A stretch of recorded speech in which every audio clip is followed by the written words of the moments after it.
Here we go. Here we go. David Lee Scales. Jeez, man, you look like you are just having the time of your life. Oh, man. Europe, man. Have you heard of Europe?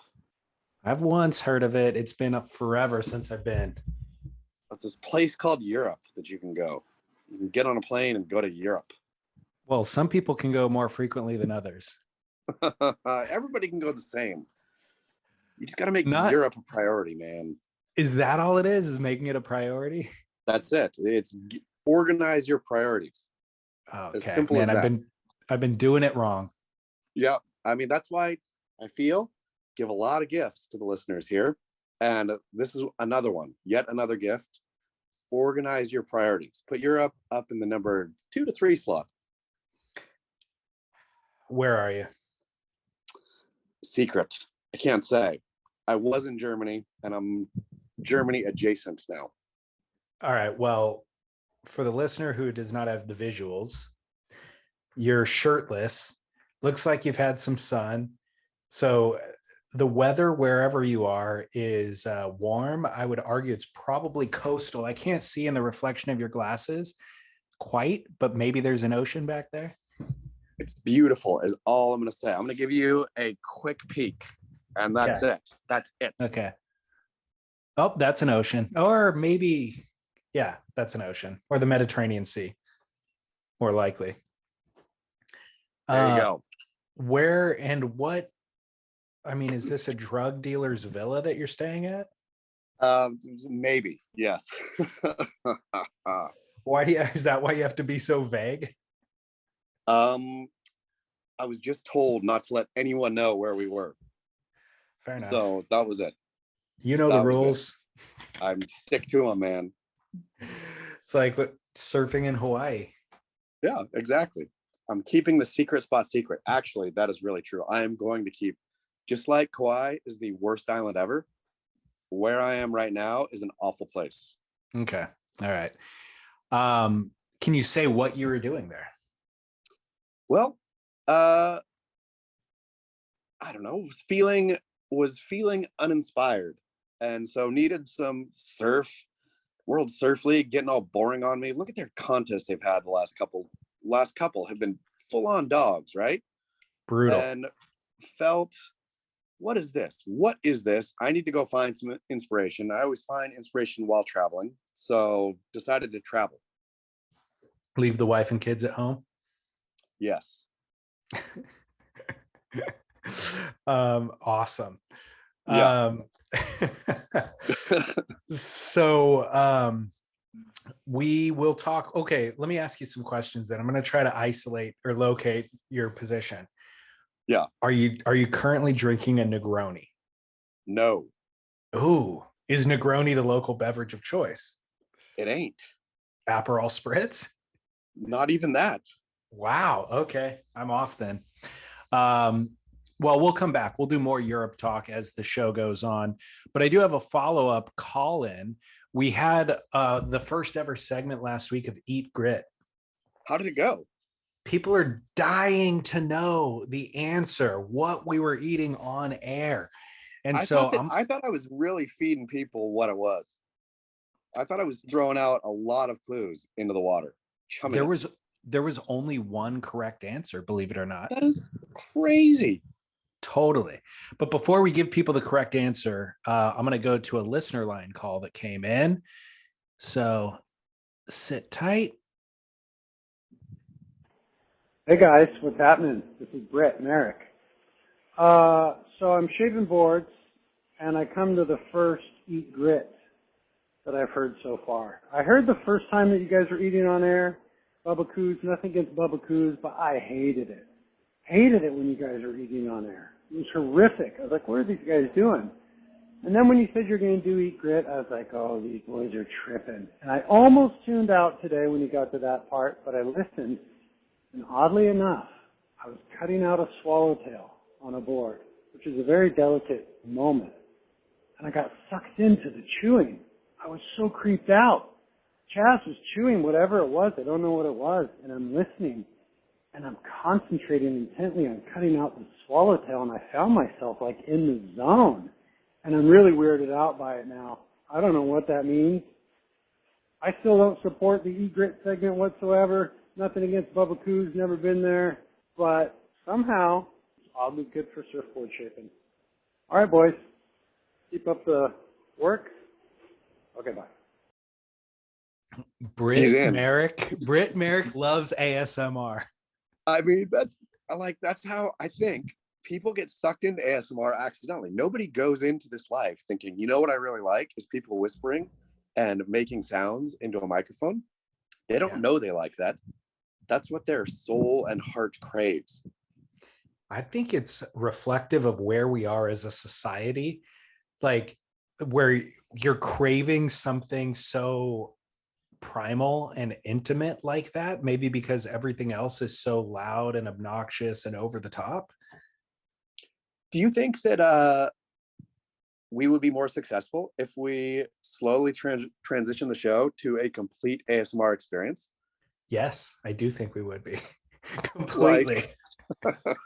Well, when you look at the number of downloads that ASMR YouTubers are doing, they're crushing us. I mean, I'm going to send, now that I know that Brick's a fan of the ASMR accidentally, he can be closeted with his lust for the ASMR. I'm going to send him some hot links. Perfect. He just came out of the closet. He's no longer closeted.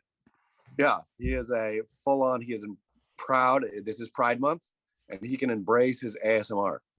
We should just dedicate a segment at the beginning of every show to Britt where we whisper sweet somethings to him. I'm in. Well, I wonder who's getting that swallowtail. I wonder how much better it's going to go because it was shaped under the influence of crunching sounds and chewing sounds and quiet talking. I'm hoping it goes to Joao Chianca and he makes his campaign back onto the world tour riding that thing. Wow, Baby Chums riding a swallowtail in harrowing death pits would be something to see. That would be also for. He'll be doing turns in the barrel. Yeah. So follow up to Eat Grit, the winner. Okay, the item that Chaz and I were eating, a dill pickle. A whole dill pickle, but not a gross size, not one of those fat ones. Have you been to Disneyland and seen those dill pickles? I was actually looking for those to bring to you and I just because it was more comical, but couldn't find them, so I had to go with the moderate size. For those who have not been to Disneyland, and I assume they have them at Disney World as well, those things are not as big as a baby's arm. Those things are as big as like a full-grown man's arm. A man who doesn't work out, but a full-grown man's arm. A baby thigh. Yeah.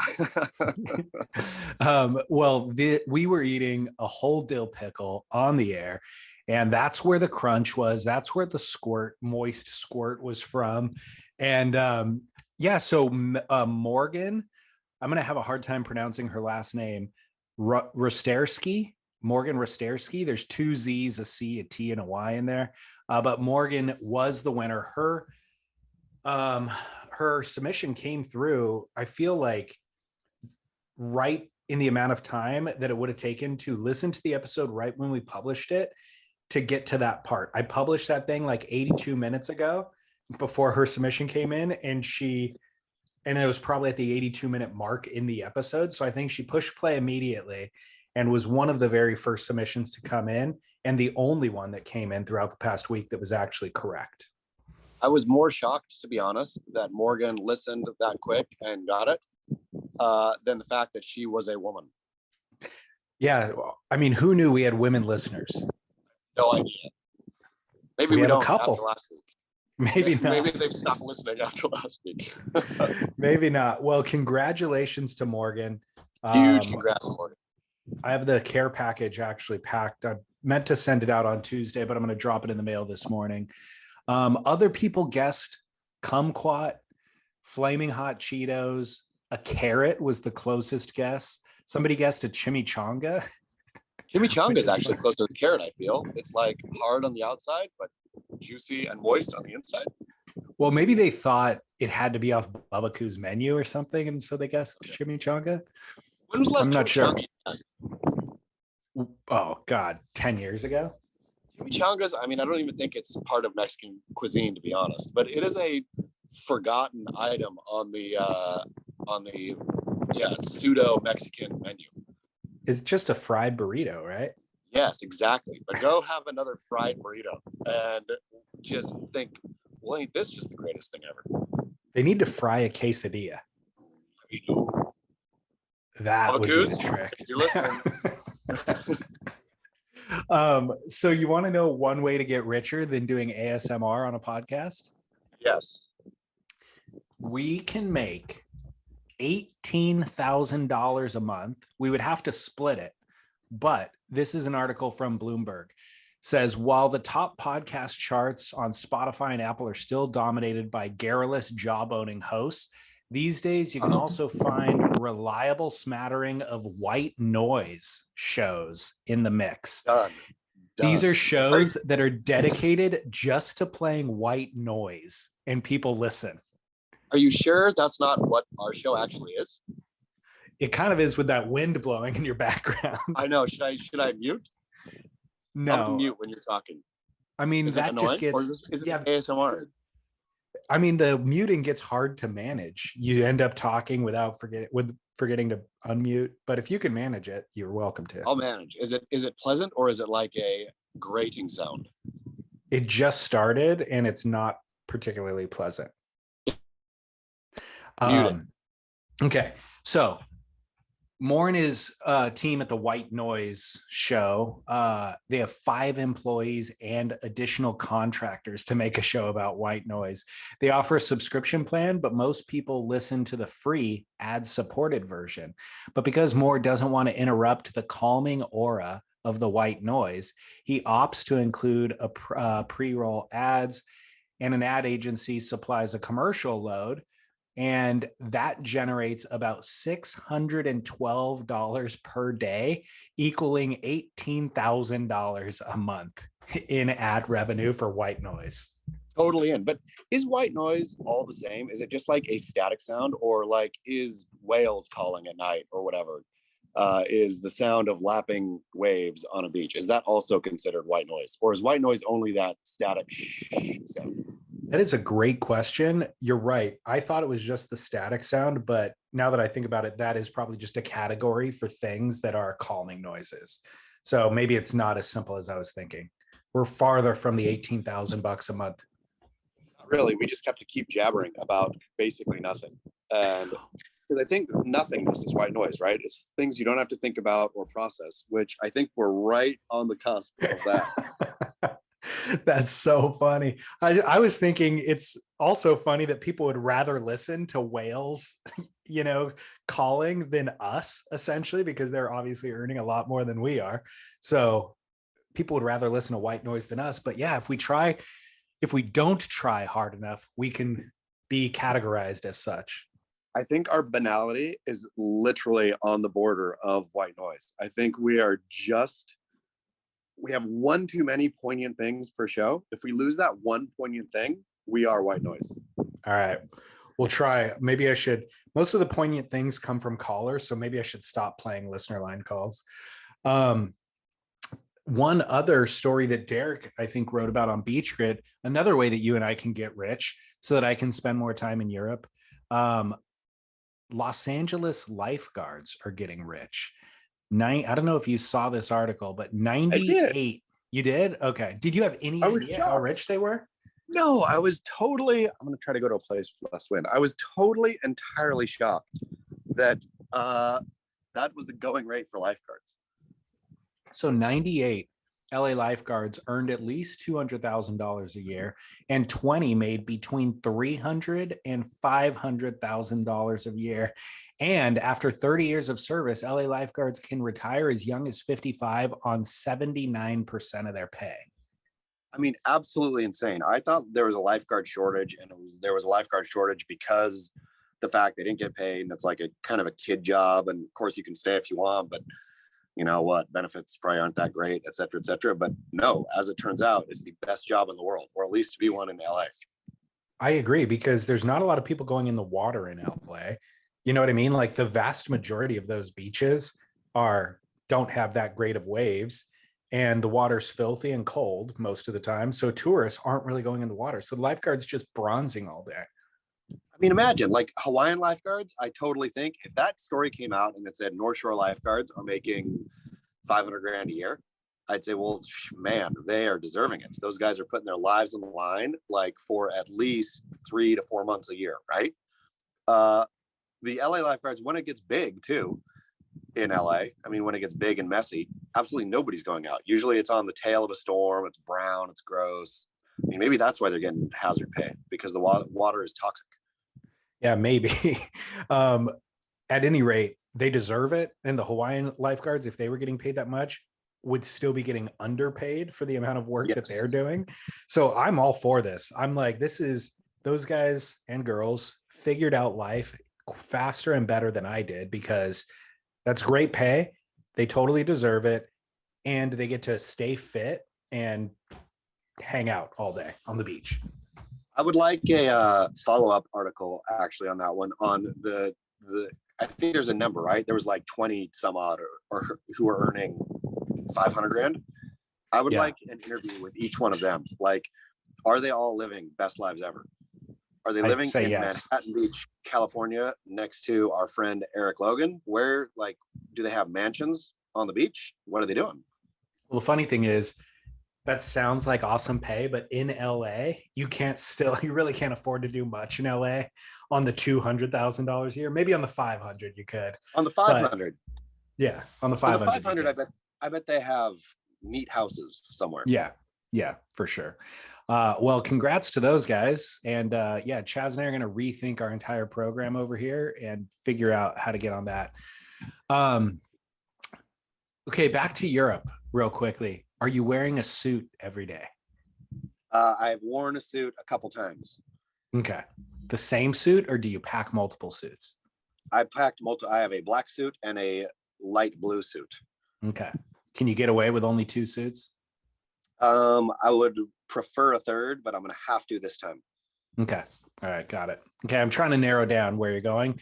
And also, obviously, that's your life plan, is to wear a suit. And I figure Europe's the place to do it, right? Yeah. I'm in, I wear a suit on the plane. I will tell you, I have a ballet performance coming up that I need to attend. So I'll black suit that one too. But then, that's a big clue. Except I'm not going to the ballet in the country I currently am in. Dang you. Yeah. All right. All right. I'm going to try harder. So you said you were shocked that we have one female listener. Guess what? We have a listener line call from our second female listener. Hi, Chaz. Hi, David. This is Val calling in from Santa Cruz. I just wanted to comment on Chaz's hair inspiration, who's also one of my faves, Ray Fiennes, and say that as a hairdresser, I love getting these specific, unique requests for haircuts. It happens actually more than you would think. I can't even tell you how many times I had clients ask for Brad Pitt's haircut in Inglourious Basterds when that movie came out. So kudos for keeping things fun and interesting. And, I can also suggest another great Ray Fiennes hairstyle when the time is right for you, Chaz, and say Lord Voldemort. So, and lastly, I want to know what's going on with the proposal with the caller that was going to Bali. I don't know if I missed it or if something happened there, but I'm dying to know.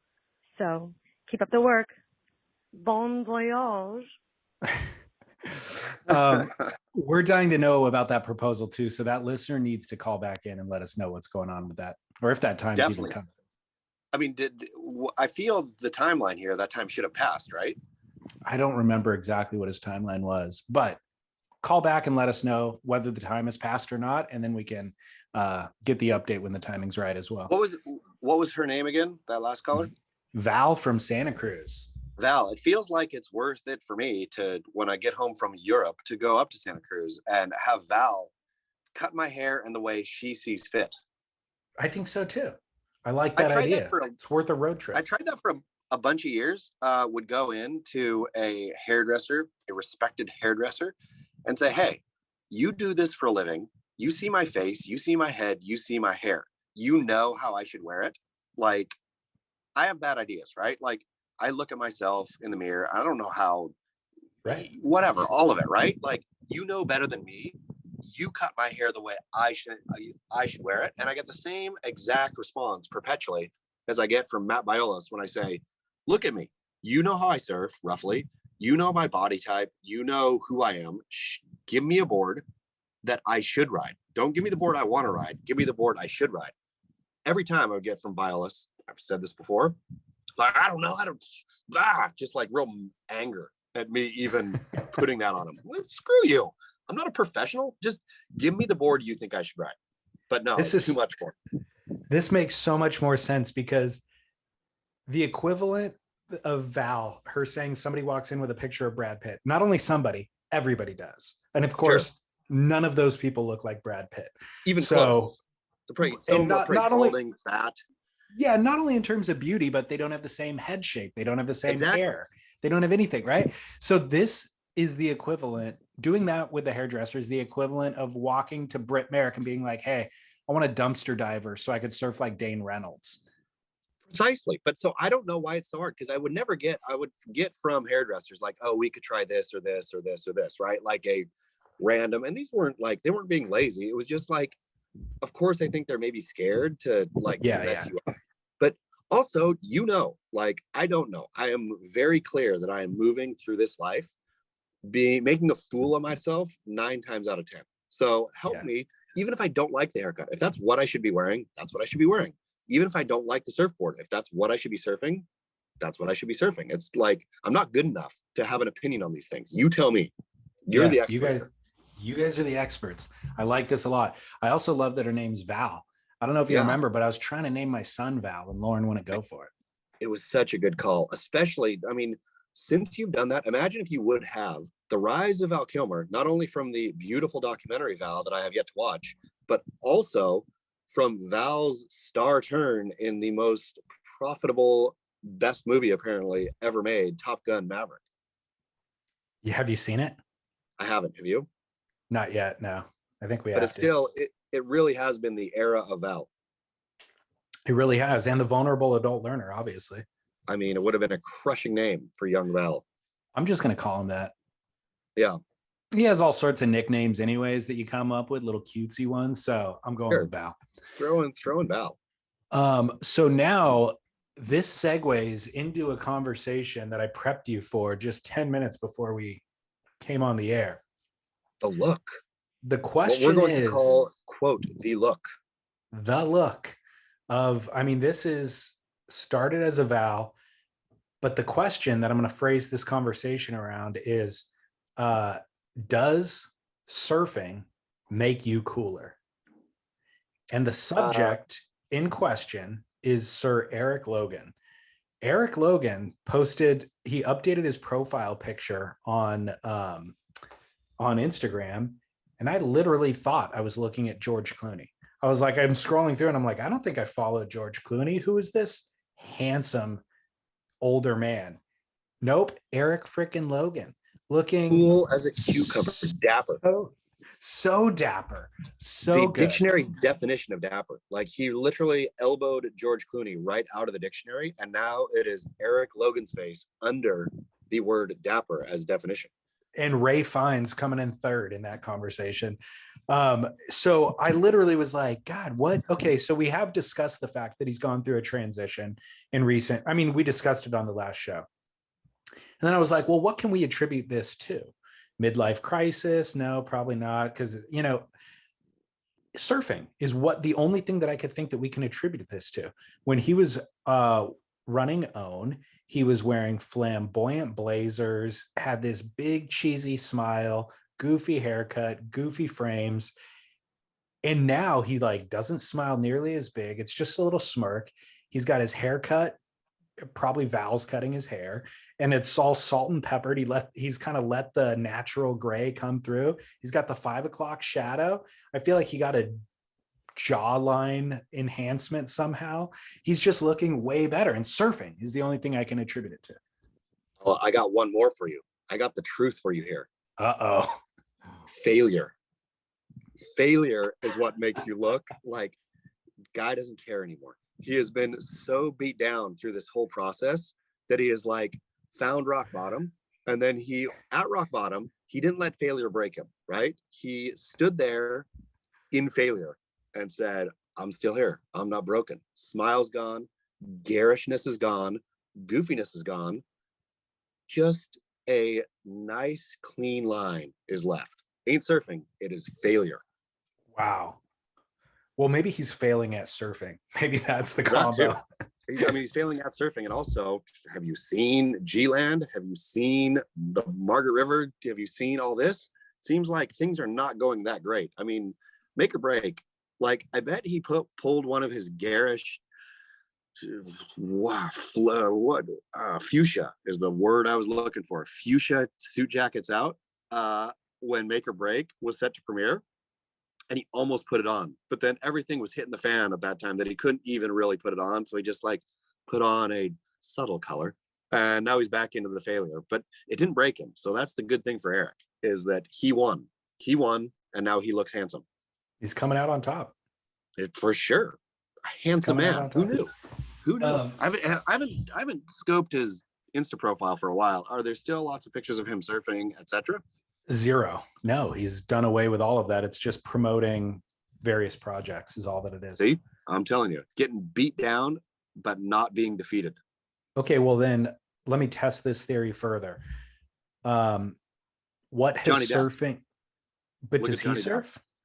No, but Johnny Depp just had like massive failure. Like, But he being looks drugged through the worse than courts. ever.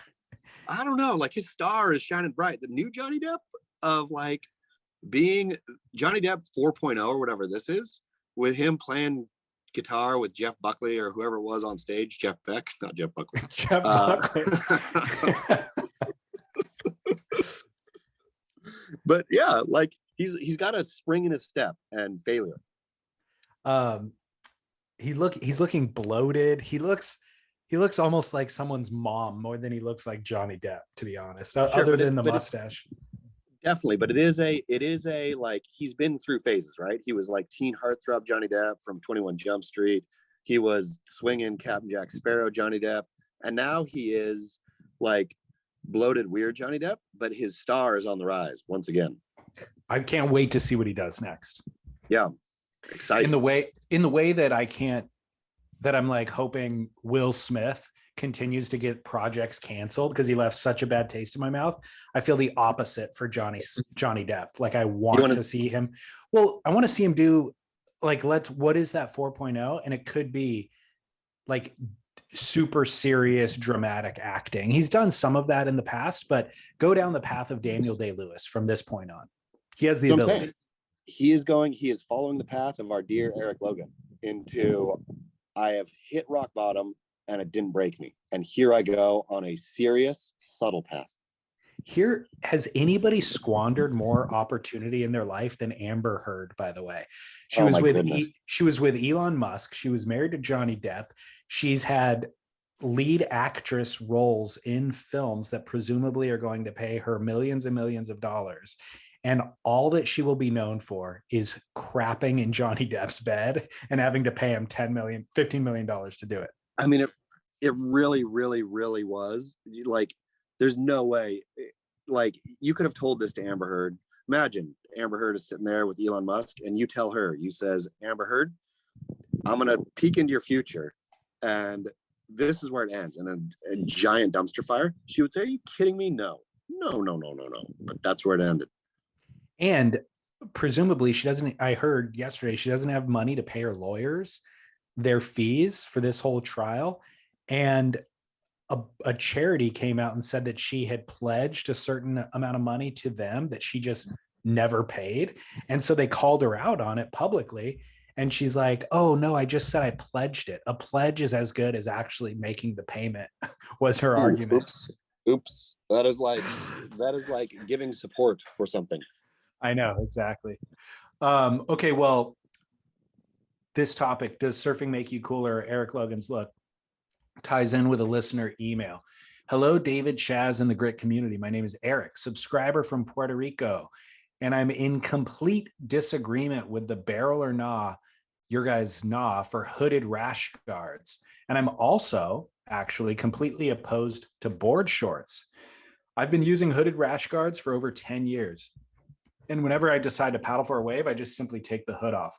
I believe that all surfers should aim for this because it maximizes sessions, fun, and stoke.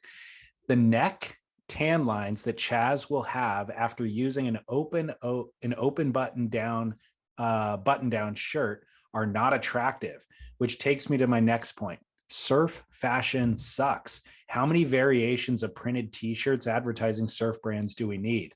Lastly, board shorts. I've got some incredibly bad sunburns on the back of my calves while surfing Mexican point breaks. The following year, I surfed with leggings and absolutely loved it.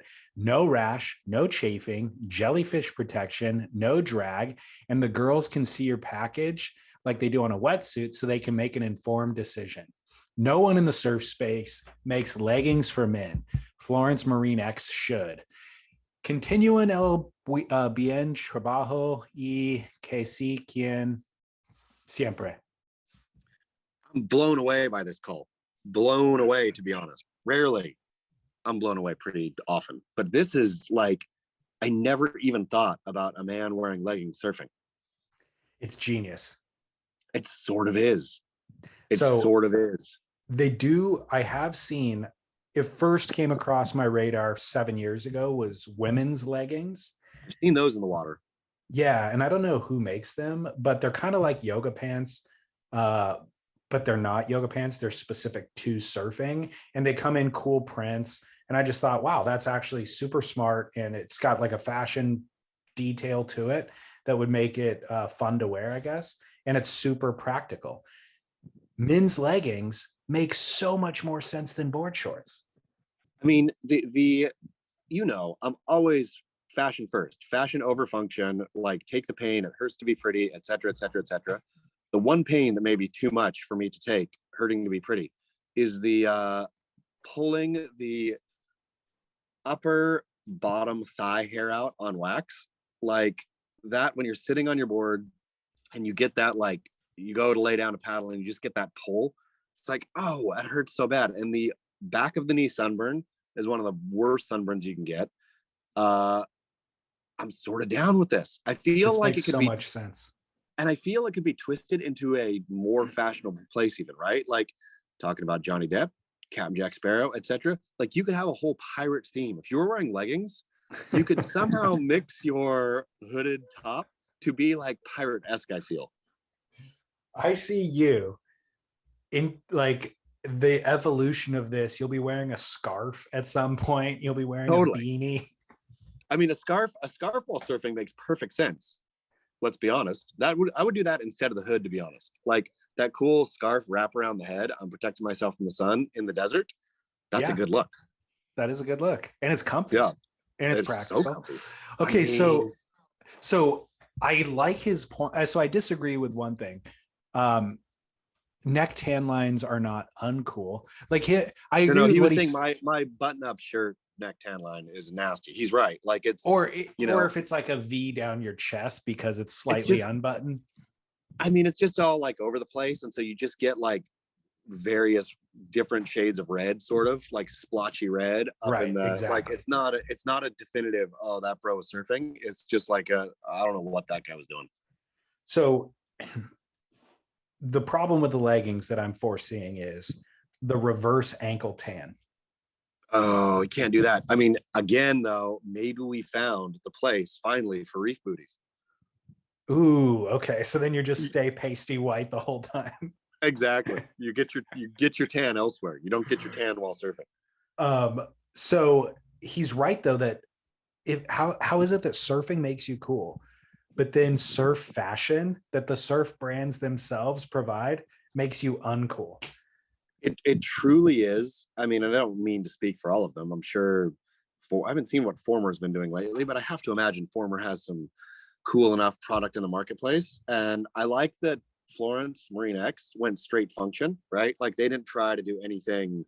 I mean, they sell a t-shirt and whatnot, but it's a subtle little, or the ones I saw at least, were like just a subtle little sailing flag in the, top left corner. He's exactly right though. How many more branded t-shirts? I'm looking at you, Matt Biolis. How many more lost branded t-shirts does this world need? With a giant logo. Exactly. A huge old lost and or a Giant messy logos. graphic. Yeah. Right. Yeah. No, it's silly. Among various neck tans or whatever, I got a list of them to run down with you to see whether or not it's actually fashionable. So let's go with a straight out line from the wetsuit neck tan.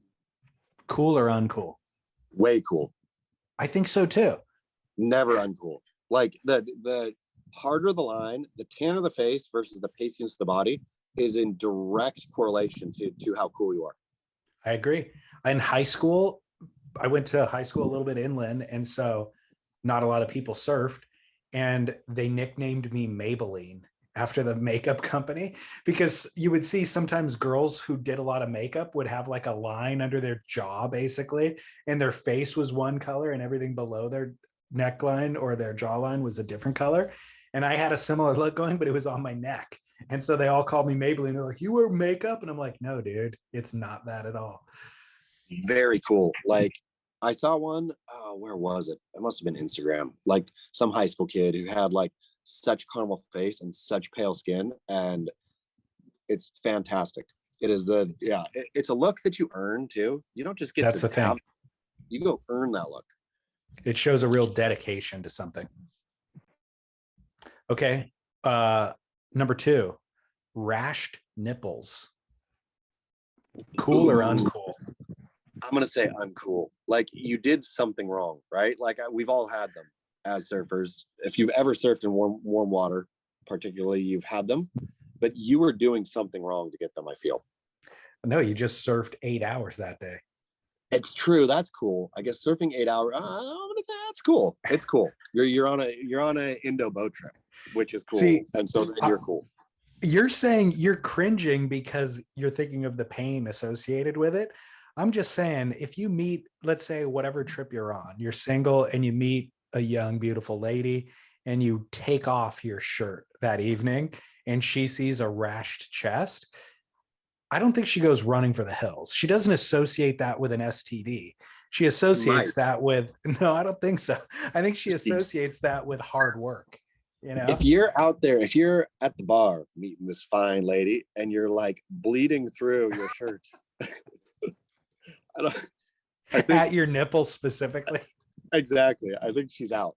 Even if you have like real blood marks at the nipple, but then also some like patchy blood on where the chest is, I think she's thinking, no, something's way wrong here.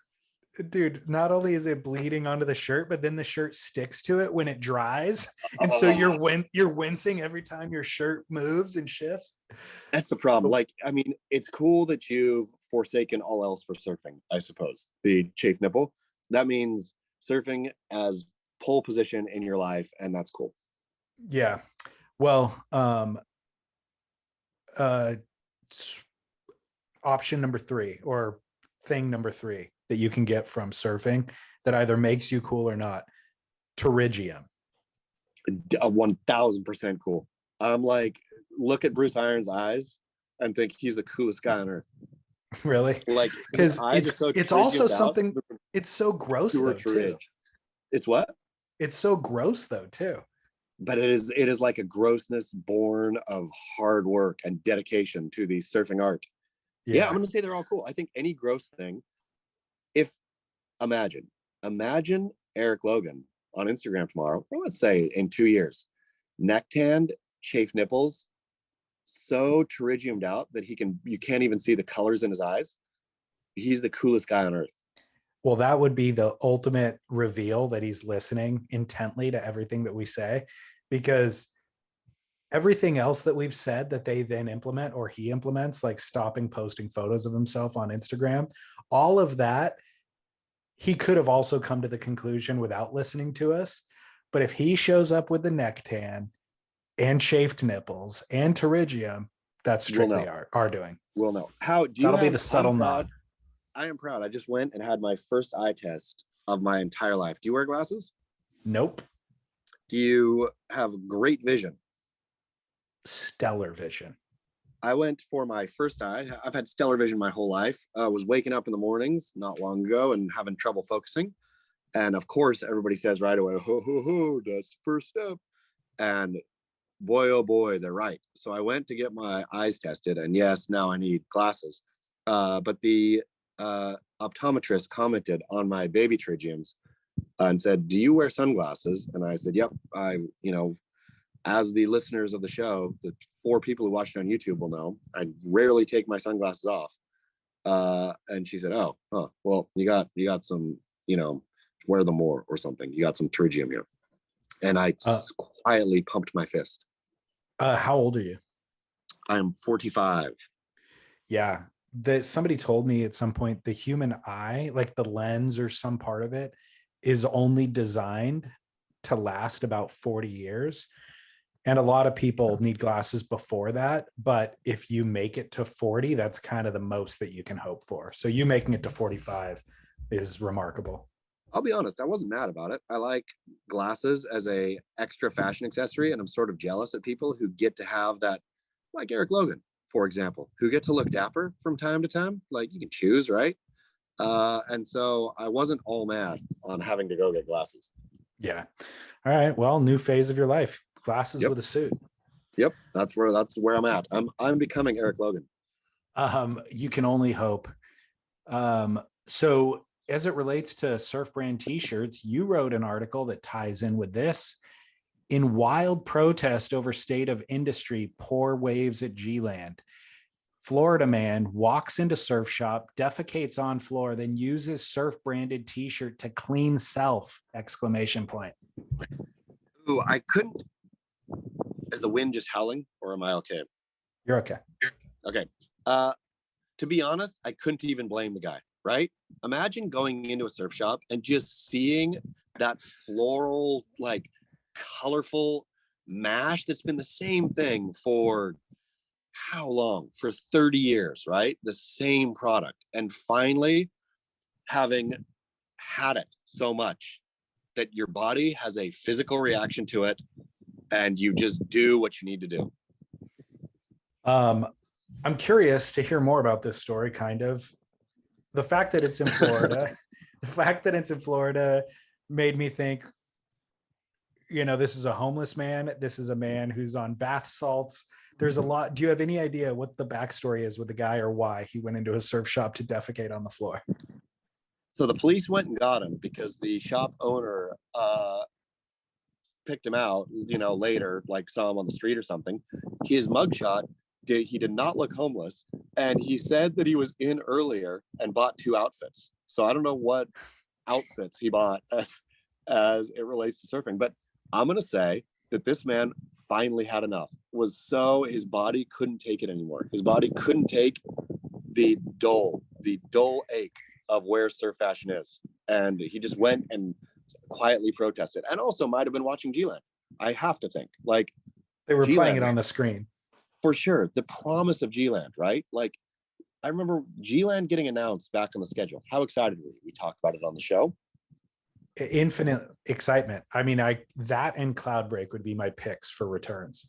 Sure. And so when it got re-announced, I think both of us at the time said, well, this is a bravo. This is a step in the right direction for the WSL, right? Like, we may not agree with everything they do.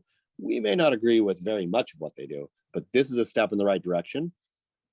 This, again, is not the WSL's fault per se. I suppose they should have known that this is not the best window and could have possibly, who knows, right? Like, I don't know what the permitting thing is. I don't know how any of that works. So ain't blaming the WSL for this one. But G-Land has been an awful event. It is at an awful time for when you're in America and not in Europe. Have you watched any of it? Yeah, it came on. It started yesterday at about 7 or 8 p.m. my time. So I watched 2 hours of it, and then this morning watched the recaps. I mean, but it's been an otherworldly awful event.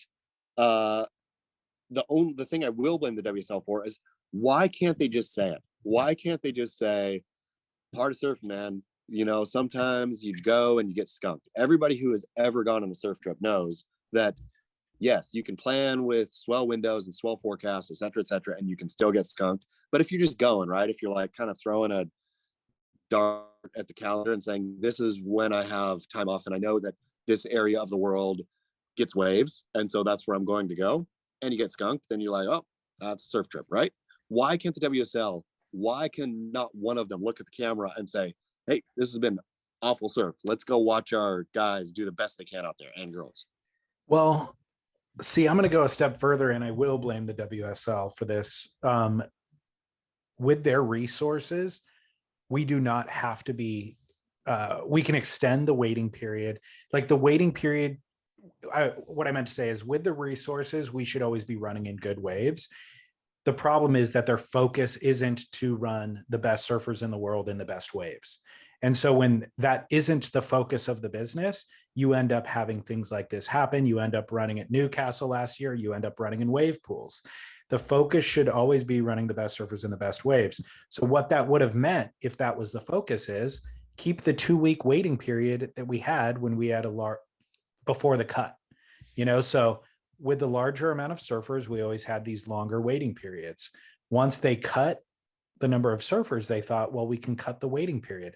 Turns out there was a swell right before the waiting period opened, and there's a massive swell right after the waiting period ends. So that would have solved for that, or kind of revamp the tour in all the ways that we've already said, and just do strike missions because you have fewer people that you're flying around the world. So they're adhering to these old rules that really aren't relevant anymore.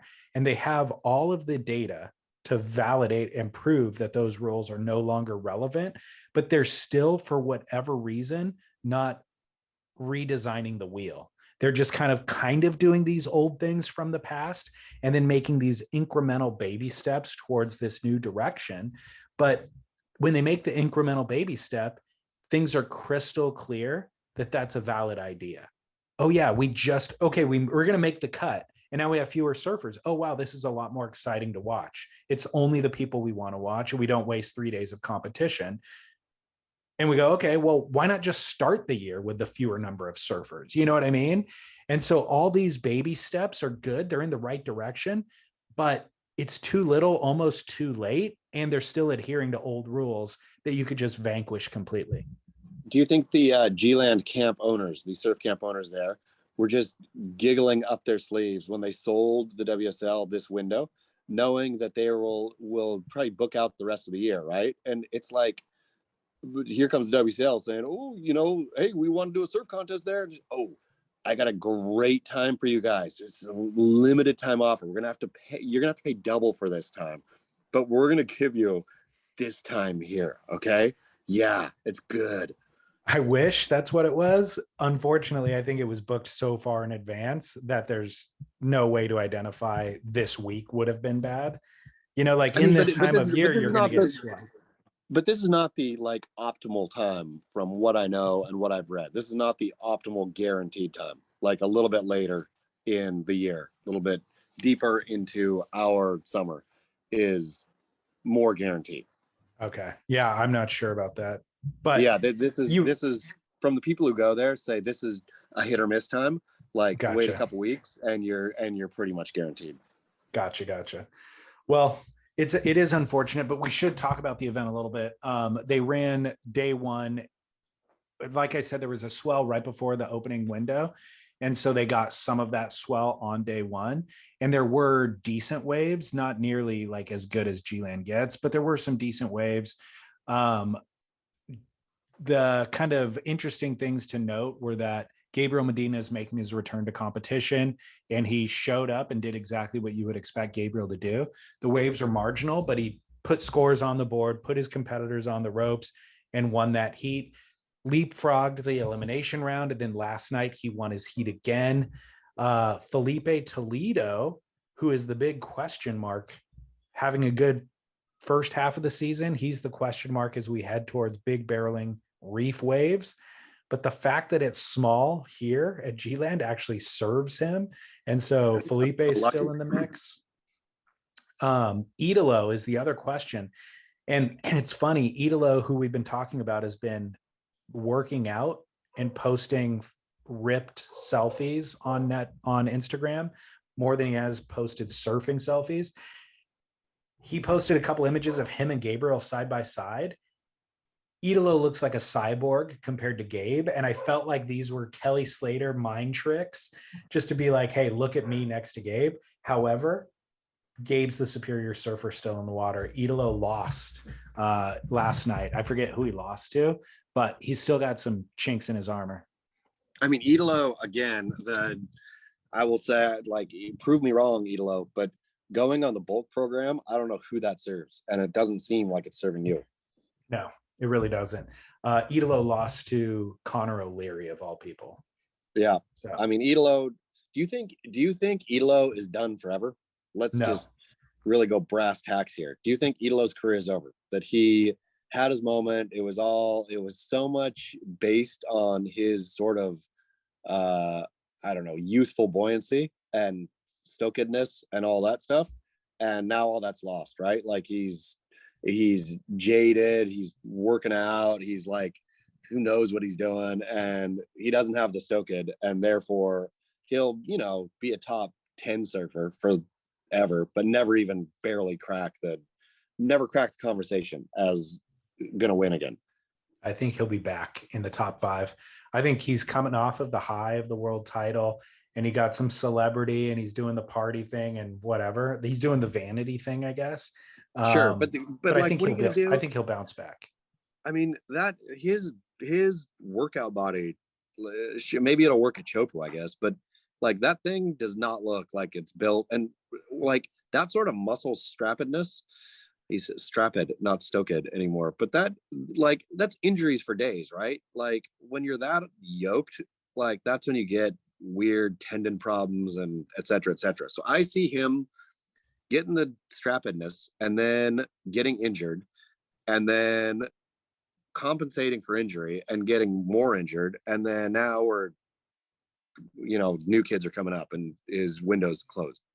Well, it'll be interesting to see. That's a bold claim, and that'll be an impressive prediction if you get that correct.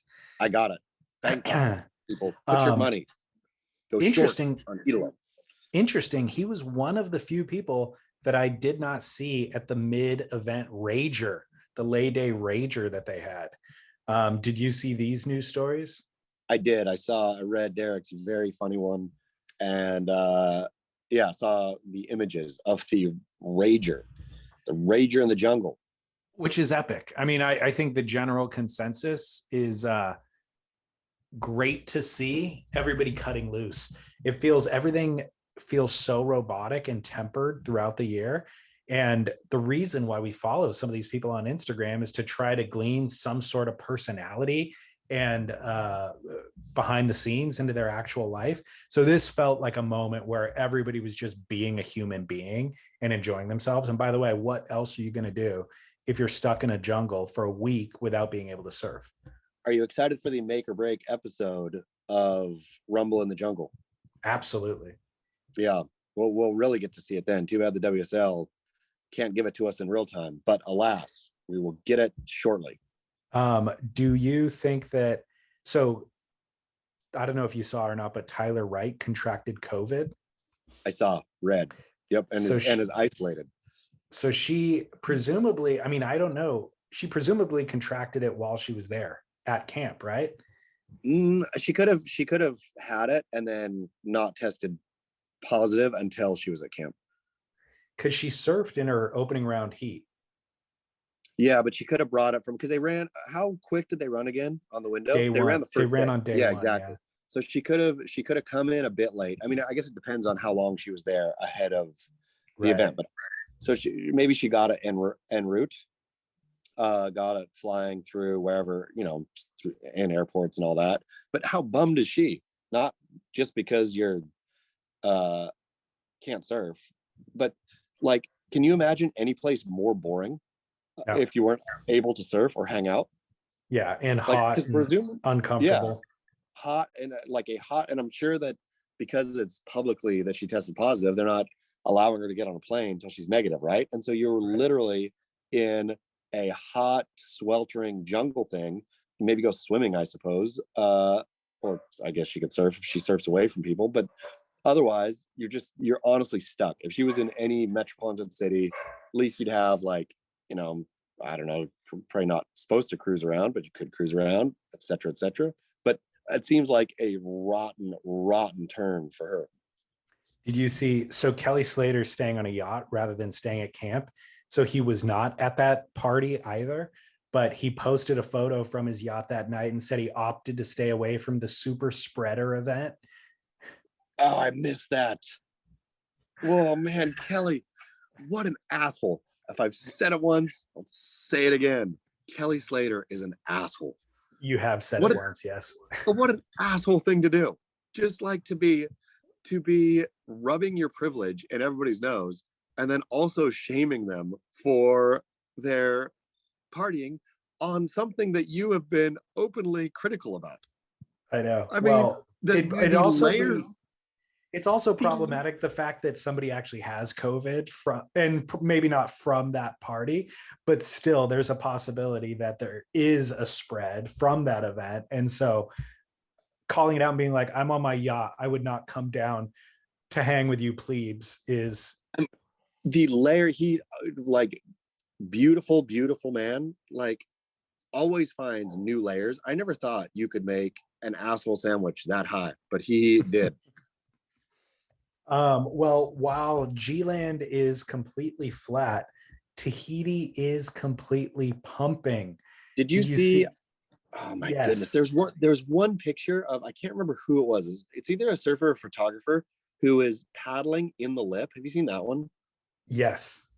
It's He's a surfer. gnarly. Yeah, surfer. He's getting sucked over the falls on like a 12 footer. Yeah. Oh my goodness. Like that terrifies me. The thought of being in that position. It's the worst. I mean, it is straight out of every surfer's nightmare. That wave is nightmarish. It's not even similar to anything that I've ever surfed in life. Like it's a completely different mutant, and it's the scariest thing ever. But the taxi boat incident is up for discussion. Did you see the video of that?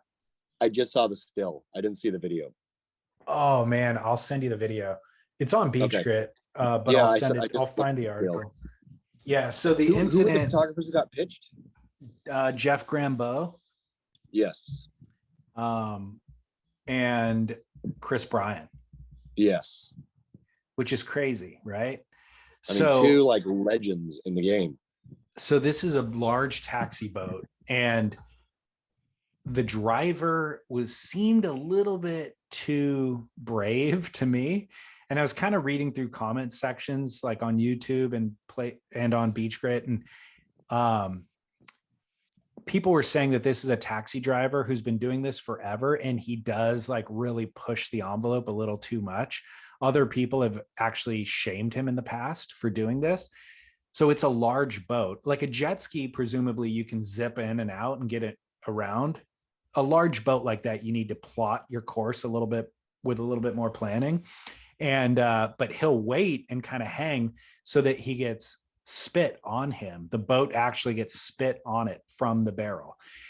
And so there's a set on the horizon, and he positions the boat perfectly for that first set wave. And sure enough, just gets this fire hose of spit on the photographers. The surfer who was on that wave gets an epic ride. The photographers probably get an epic shot. And in the, the refractory period after that, everybody's like cheering, like, yeah, yeah, yeah. They don't really pay attention to the fact that there's a smaller wave behind it. And so even the boat driver is kind of looking back at them, like giving thumbs up, like, hey, that was sick. And that second wave behind it, it wasn't like a bigger set wave that they had to charge out, but it was going to break kind of in front of them. Just the way that it hit the reef, it was going to break in front of him. And there was a ski also that ran right in front of him. So I think he might have been able to gun it if that ski driver wasn't there, but it was just bad timing all the way around. And so that wave catches the boat and gets it completely upright, completely vertical. Like it sends the nose of the boat straight up in the air, and thankfully doesn't suck it back over the falls, but it definitely sucked it back 20 or 30 yards. And when it happened, one or two of the photographers, one guy jumped off the boat right before it happened. two photographers, like Ted Grambeau and Chris Bryan, actually get ejected from the boat when it's completely upright, and then a bunch of skis zip in to actually rescue everybody who fell off the boat. And thankfully there wasn't a third wave behind it, because they all would have got cleaned up with that. But it was just completely harrowing. Totally, but to the driver's credit, he didn't lose control of the boat, right? I mean, it didn't like the boat didn't go into the lagoon or anything. They all drove away, presumably, right? Correct. So he just kept it straight and let nature take its course. And the thing went completely upright. If it went 1 degree more backwards, he would have been screwed. But I'll say, like, that driver, that's the driver I want to be with right there. The guy who, sure, eject the cargo. That's all fine and good. People swim. I guess cameras drown, but people can swim. But my goodness, like, talk about like cold steel under fire. That's as close as you get to the line without crossing it. Yeah, I want to be there. I want to be with that bro. All right. Well, you track him down. I think he's available. He'll be available from now on. That's why I like flying Aeroflot, Russia's national. Have you ever flown Aeroflot? No. A fine airline. It's like, but it does feel Wild Westy. And I've always thought, if things are going to go haywire, I want a Russian pilot up there smoking a cigarette, like kind of trying to put the wires back together, rather than some like well-trained American who's like flipping through the rule book, trying to figure out what to do. Right. It makes sense. I understand the rationale. Yeah. I want that driver. I want the cowboy, or the whatever cowboy is in Russian. So true grit or clickbait crap. I'm going to read to you one headline of yours, and you tell me what this story even means. Quote, surf journalist plunges into Germany's Black Forest in search of hidden surfing secrets. Discovers iconic Kelly Slater, no longer world's greatest surfer, exclamation point. And then the subtitle is 11 times 0 equals 0. Was in Germany. I'm going back to Germany. Was bored with what was happening. And the story of Sebastian, how do you say his last name? Stutner.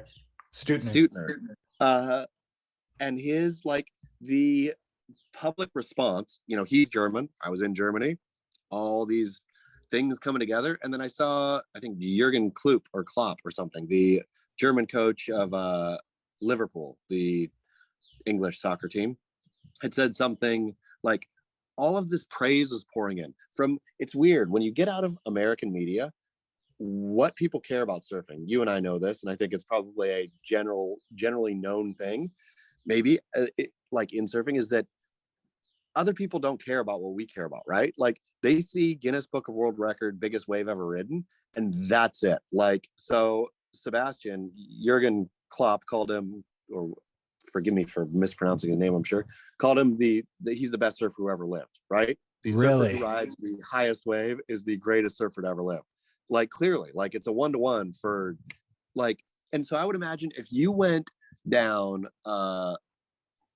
man on the street, right? Like, if we commissioned a big survey and said, who is the greatest surfer? Is it the guy who's won the most surfing contests or the guy who's ridden the biggest wave? I bet it would be 8 out of 10 would say the guy who's ridden the biggest wave is the world's best. Yeah, I mean, or if you just showed them any photo of Kelly Slater ever versus that one photo of Sebastian. Exactly. And so it makes me think, so in our little nut of a world, of course, we're all nuanced with, this, that, and the other thing.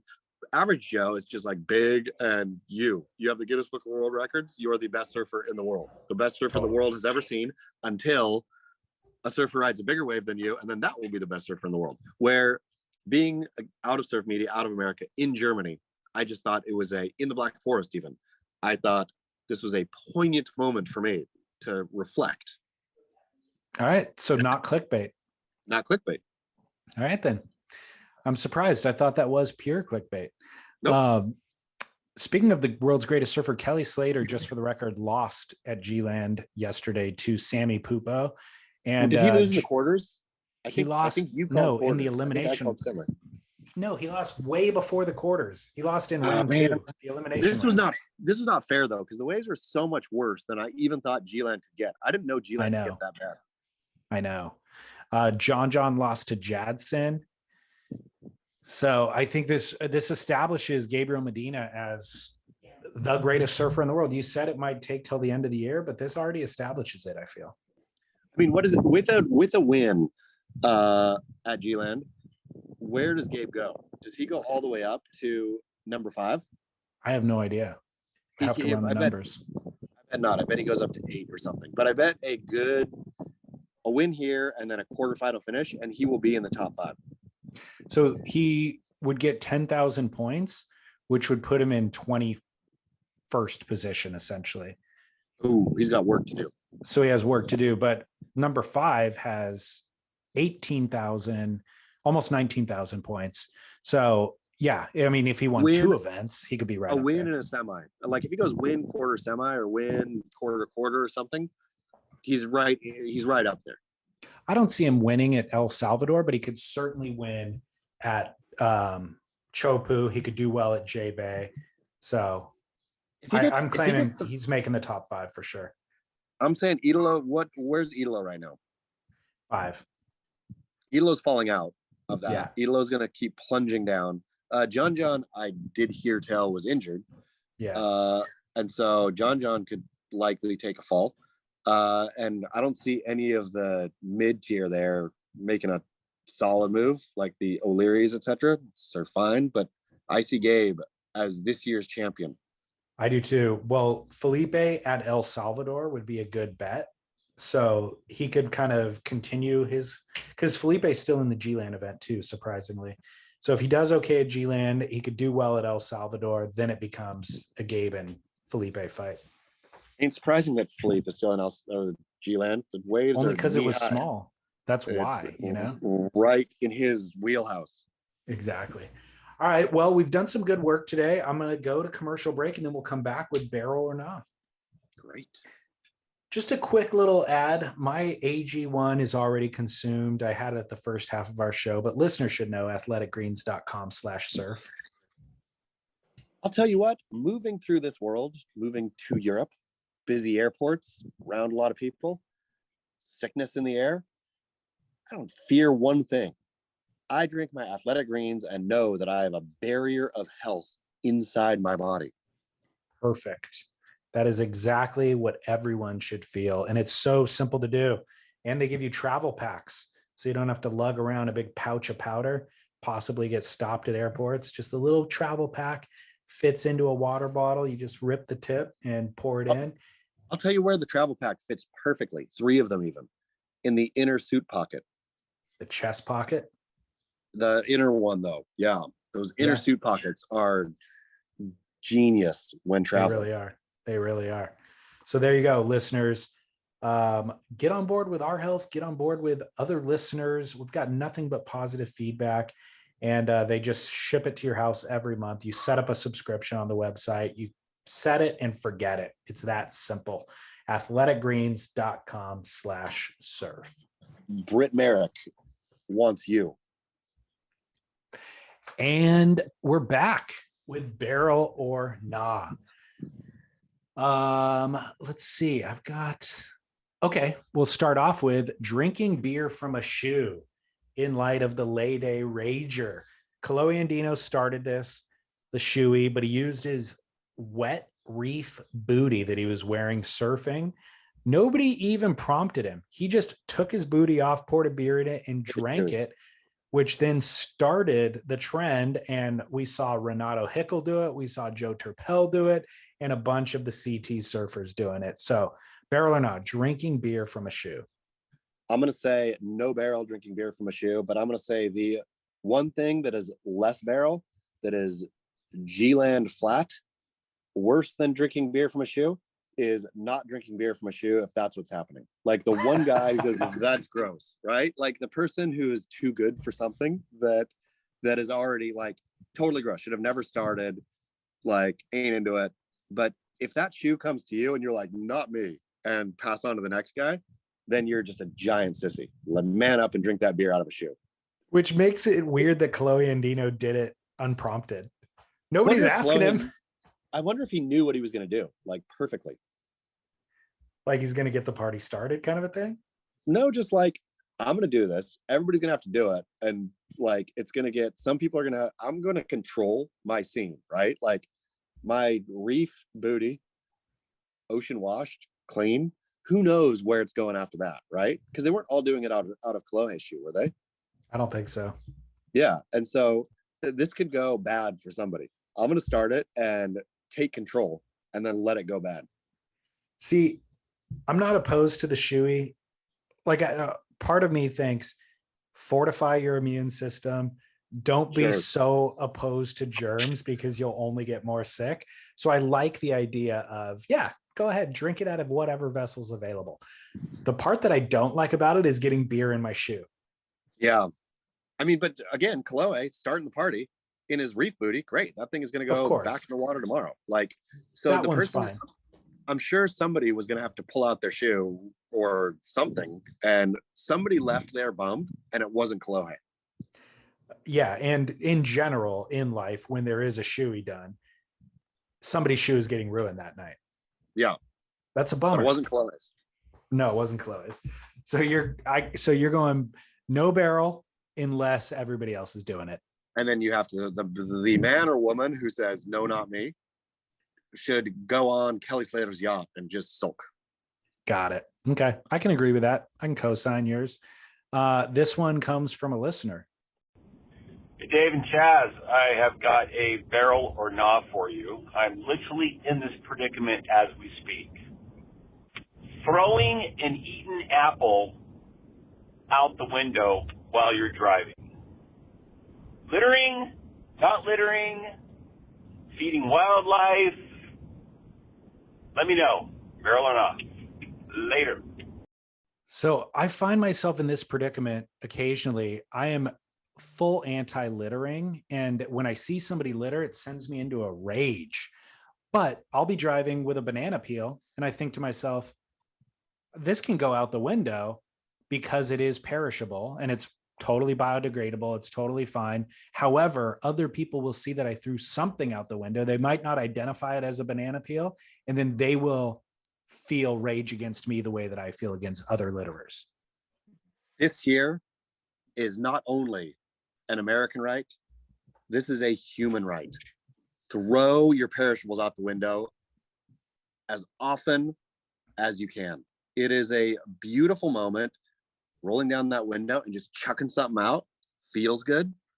It's good for the environment, I'm going to say. I think so too. Like an apple core or a banana It's peel making is like good. dirt and stuff. Yeah. Yes. It's like contributing. So I'm going to say, and give somebody the benefit of the doubt. If you see somebody, you know, they're littering paper or a cup or whatever, like that's gross, right? Nobody Crash wants into that. their car. But perishables, all in. That is it's a great feeling and a great thing to do. You're helping the earth. Where does gum land on this? Gum is perishable to me. Like You think if you're so? if you're out your car, for sure. If you're spitting gum, if you're walking down the street and you spit your gum into the street, that's okay too, I'm going to say. But if you spit it onto the sidewalk, that's unchill. Yeah. So it If your depends gum- where the gum's going to land. Exactly. If your gum is only going somewhere where there's either car traffic or no traffic, then you're fine.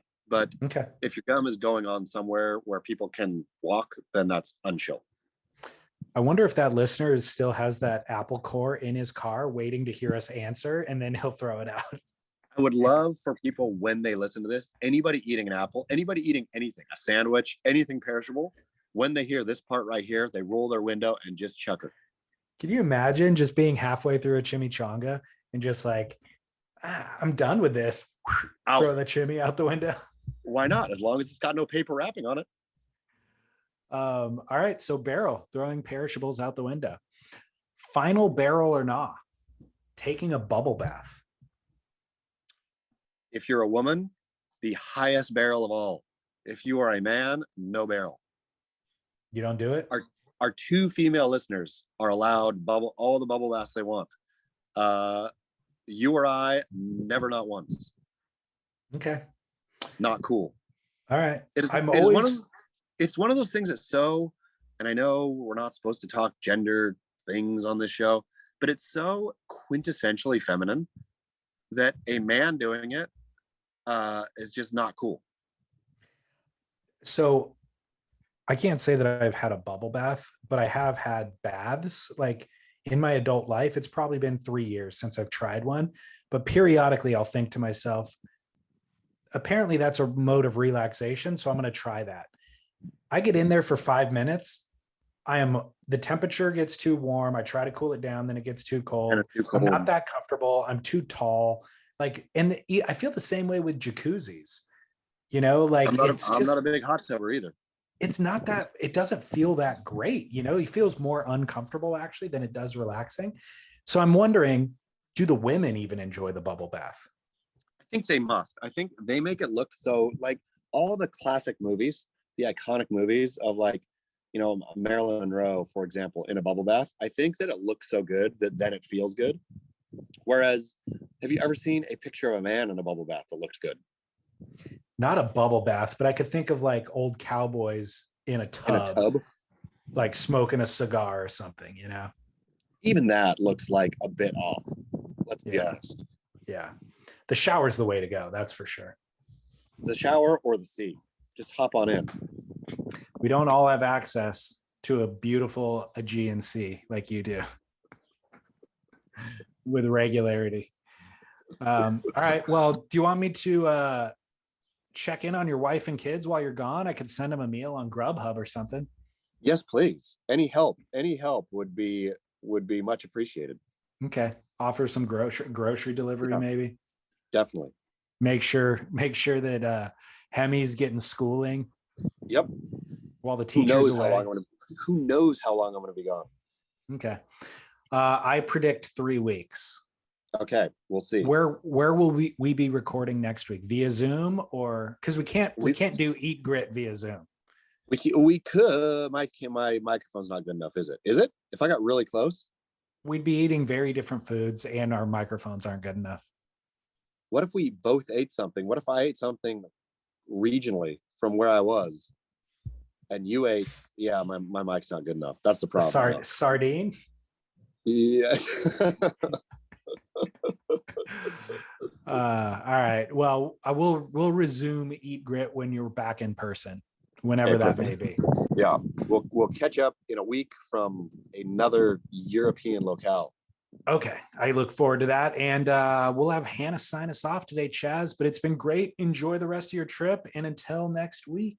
Bon voyage.